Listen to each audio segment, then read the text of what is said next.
اللہ میاں سے کوئی پوچھ ہی نہیں رہا کہ اللہ مجھے کیا کرنا چاہیے اور مجھے کیا نہیں کرنا چاہیے. مختلف قسم کے تجربوں کی بھیٹ انسانیت کو بھی چڑھایا جا رہا ہے اور اپنی ذات کو بھی. بچپن سے لے کے بالغ ہو گئے, بالغ سے لے کے 40 سال کے ہو گئے, 50 سال کے ہو گئے, اب تک سمجھ میں ہی نہیں آ رہا کہ کس کو اپنا باپ بنا کے زندگی گزارنی ہے. کلچر کو باپ بنانا ہے, انگریز کو باپ بنانا ہے, سسرال کو باپ بنانا ہے, باس کو باپ بنانا ہے, یا اپنی خواہشات کو اپنا باپ بنانا ہے.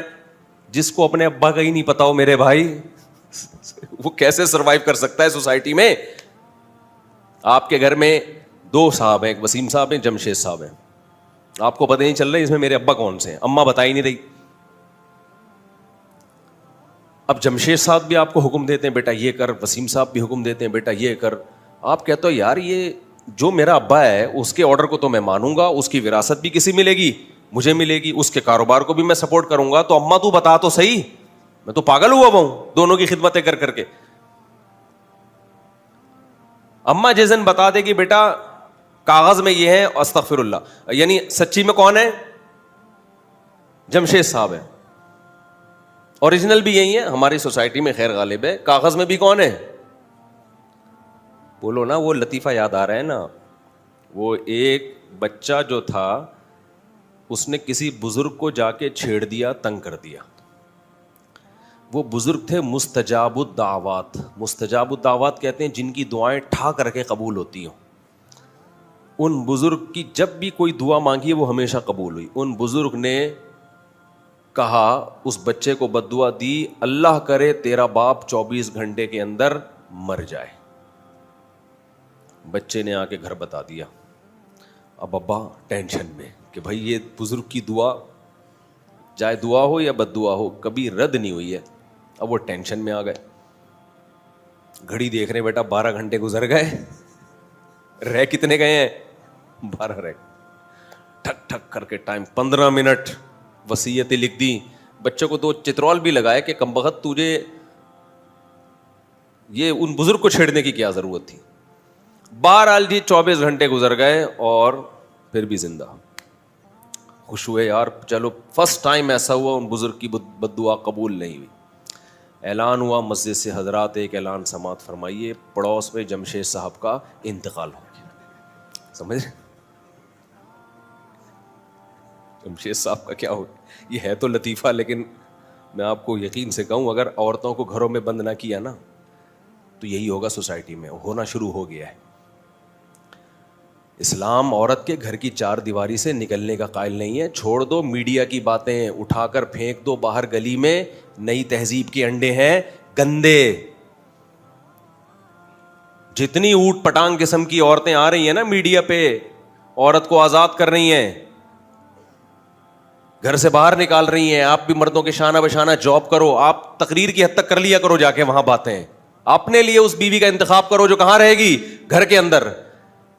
کل ایک خاتون نے بچایا, 2 بچوں کی ماں ہاسپٹل میں بیٹھی ہوئی ہے, ایک لڑکا آیا اور نمبر مانگنے لگا. نمبر مانگ رہا ہے اس خاتون سے, یہ بھی نہیں دیکھ رہا, بے غیرت آدمی, بے شرم انسان. 2 بچوں کی ماں ہے وہ, اتنے ٹھرکی مرد ہو گئے ہیں. وہ بھی شریف تھی, جا کے اس نے اپنے شوہر کو بتایا, اس کے شوہر نے پھر مجھے بتایا کہ میں کیا کروں. میں نے کہا آئندہ خود چلا جایا کر بیوی کے ساتھ ہاسپٹل. 2 منٹ کے لیے نکلی ہے اور مردوں کی ہوس کا نشانہ بنی ہے. تم کیا سمجھتے ہو وہ جاب کے لیے وہاں لے جا کے بٹھا دو گے؟ میں بدگمان نہیں ہو رہا, جو لڑکیاں جاب کر رہی ہیں ان کی پاک دامنی پہ انگلی نہیں اٹھا رہا, لیکن میرے بھائی ہم نے فتنوں کے اسباب سے بچنا ہے. جہاں چرس بٹ رہی ہوتی ہے, چاہے آپ کو یقین ہو کہ میرا بیٹا چرس نہیں پیے گا, پھر بھی آپ اس کو چرسیوں میں بیٹھے نہیں دیتے. اس کا مطلب یہ نہیں ہوتا کہ جو وہاں بیٹھا ہے وہ بھی چرسی ہے. ہم بدگمان نہیں ہوتے, لیکن ہم کہتے ہیں بھائی اگر 100 میں 1% بھی خطرہ ہے نا کہ ہمارا بچہ چرسیوں میں بیٹھ کے چرسی بن جائے گا, تو ہم اس کو چرسیوں میں نہیں بھیجیں گے. آپ مادہ کو نر کے بیچ میں بھیج رہے ہو. جانوروں میں تجربہ کر کے دیکھ لو, جانوروں میں. حضرت مولانا شرف علی تھانوی رحمۃ اللہ علیہ سے کسی نے کہا کہ میں نے اپنی بیٹی کو لڑکوں کے کالج میں ایڈمیشن دلایا ہے, لڑکے تنگ کرتے ہیں اس کو. فرمایا کہ مرغی کو 10 مرغوں میں چھوڑ دیا اور آ کے شکایت کر رہے ہو کہ مرغے تنگ کر رہے ہیں مرغی کو. آپ کہہ سکتے ہو ہم انسانوں کو مرغوں اور گدھے گھوڑوں پہ قیاس کر رہے ہیں, وہ تو انسان ہے, اور آپ بکرے پر قیاس کر رہے ہیں. بھائی صاحب آج کا انسان گدھے گھوڑوں سے زیادہ ٹھرکی بنا ہوا ہے. قیاس نہیں کر رہے, ہم کہہ رہے ہیں اس سے زیادہ خراب کرے گا وہ. فحش فلمیں کھلے عام دیکھی جا رہی ہیں, کوئی روک ٹوک, اللہ کا خوف دلوں سے ختم. بہت کم لوگ ہیں جو اللہ کے خوف سے نظریں جھکاتے ہیں. کتنے لوگ ملیں گے آپ کو؟ اور آپ یہ تحریکیں چلا رہے ہو میری وائف جاب کرے گی, ایکچولی جاب کرے گی, پیسہ آئے گا, اس غربت مہنگائی میں گزار. بھائی شرم سے ڈوب کے مر جاؤ, یہ زیادہ بہتر ہے تمہارے لیے. تقریریں کرو جا کے ٹی وی میں, ٹاک شوک میں, ایکچولی عورت کی آزادی ہے, کر لیا, ہمیں کوئی اعتراض نہیں. اپنے لیے بیوی کی انتخاب, بھائی گھرداری ہو. انسان کا بچہ بننا ہے نا, زندگی کو اچھی گزارنی ہے, ورنہ وسوسے, شکوک, شبہات, پتہ نہیں کیا ہو رہا ہے. کل آپ کو کوئی بد دعا دے گا, اللہ کرے مننے کے ابا مر جائیں, آپ کہو گے پتہ نہیں میں مرتا ہوں پڑوسی مرتا ہے, سمجھ میں نہیں آئے گا. میری بیگم کا کلیگ مرتا ہے, کون مرتا ہے, باس مرتا ہے. میں بار بار کہہ رہا ہوں جو لڑکیاں یا خواتین جاب کر رہی ہیں, میں ان کے بارے میں بدگمانی نہیں پھیلا رہا. بہت ساری پاک دامن, عفیف, نیک خواتین ہیں جو جاب بھی کر رہی ہیں, ہر شعبے میں کام کر رہی ہیں, ان کے دامن داغدار نہیں ہے. لیکن وہی بات آتی ہے کہ جہاں چرس بٹ رہی ہوگی وہاں اپنی اولاد کو جانے سے بچایا جائے گا. اس بحث میں نہیں پڑا جائے گا کہ یہ چرس لے گا کہ نہیں لے گا. جہاں مرد اور عورت اکٹھے ہوں گے, چرس سے زیادہ نشہ ہے عورت کی مرد کی طرف اور مرد کی عورت کی طرف اٹریکشن, یہ چرس سے زیادہ ہے, کیونکہ یہ نیچرل ہے. چرس نیچرل تھوڑی ہے, تم نیچر سے بغاوت کر رہے ہو یار. گوروں کا حال تو دیکھو نا جا کے یار, پھر ویسے ہی بن جاؤ نا. ہم مولویوں کو تم کہتے ہو فنڈامنٹلسٹ, بنیاد پرست, اور پھر بہت باتیں کرتے ہیں. کائنڈلی ویڈیو نہیں بنائی ہے, ٹھیک ہے نا. بہت باتیں کر رہے ہوتے ہیں لوگ ہمارے بارے میں, یہ مولوی ایسے, یہ مولوی یوں, یہ مولوی یوں.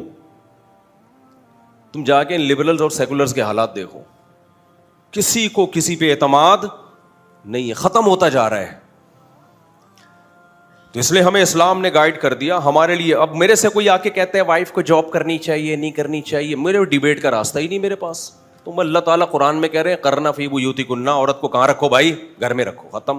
چل بھائی جب ساری تقریر لے کے پتلی گلی سے نکل, کیا خیال ہے بھائی؟ بھائی مجھ سے آ کے کہتے ہیں مصعب داڑھی آپ کٹا لیں گے تو ہینڈسم, یہ وہ. میں کہتا ہوں بھائی اعفوا اللحا وقصوا الشوارب, پیغمبر نے اللہ کے حکم پہ حکم دے دیا داڑھی بڑھاؤ. اب میرے لیے یہ آپشن ختم کہ میں سوچوں داڑھی میں حسن ہے, داڑھی کٹانے میں حسن ہے. کیا خیال ہے بھائی صاحب؟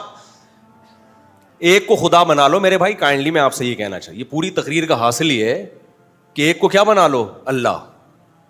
اپنے آپ کو اس کے حوالے کر دو, اس میں آپ کو دماغی طور پہ کیا ملے گا, سکون. ہمیں پتہ ہی نہیں چل رہا کہ ہمارا خدا کون ہے, ہمارا باپ کون ہے, پتہ ہی نہیں چل رہا بھائی. ٹھیک ہے نا. کبھی اینکروں سے متاثر ہو رہے ہیں. 2 خواتین کا انٹرویو شائع ہوا ہے ابھی, وہ کہہ رہی ہیں پتہ نہیں مردوں کو تکلیف کیا ہوتی ہے کہ خواتین ہم سے آزاد زندگی گزارے, کیا ان کو جینے کا حق نہیں ہے؟ پتہ نہیں مرد. نیچے کسی نے لکھا کہ یہ وہی خواتین ہیں, ابھی میں نہیں زیادہ آگے جاتا, لوگ تو پتہ نہیں کیا کیا لکھ رہے ہوتے ہیں کہ ان کے اپنے گھر تو ہوتے نہیں ہیں, صبح دوپٹے اوڑھ کے ہمیں سمجھانا شروع کر. دوپٹہ بھی نہیں اوڑھتی وہ, تو ان کی نسبت دوپٹہ بھی آزادی کو سلب کرنے والی بات ہے. اور بھائی ہم نے اپنی مائیں دادیوں نانیوں کو دیکھا ہے, بڑی عیش کی ہے انہوں نے. کیوں؟ اپنے شوہروں کی فرما بردار بن کے زندگی گزاری ہے انہوں نے, بہت عیاشی کی ہے. ایک شوہر کے حوالے اپنے آپ کو کیا, اس سے ان کے گھر بھی محفوظ ہوئے, اولاد بھی ہوئی, اولادوں کی محبت بھی ملی. اور آپ ایک شوہر کے حوالے اپنے آپ کو نہیں کرتی, آپ کو BCO باس بدلنے پڑیں گے کمپنیوں میں, سمجھ رہے ہو؟ تو اس لیے ہمارے پاس اللہ نے ہمارے لیے بہت سارے کانسیپٹ کو 2 اور 2 4 کی طرح کیا کر دیا ہے, کلیئر.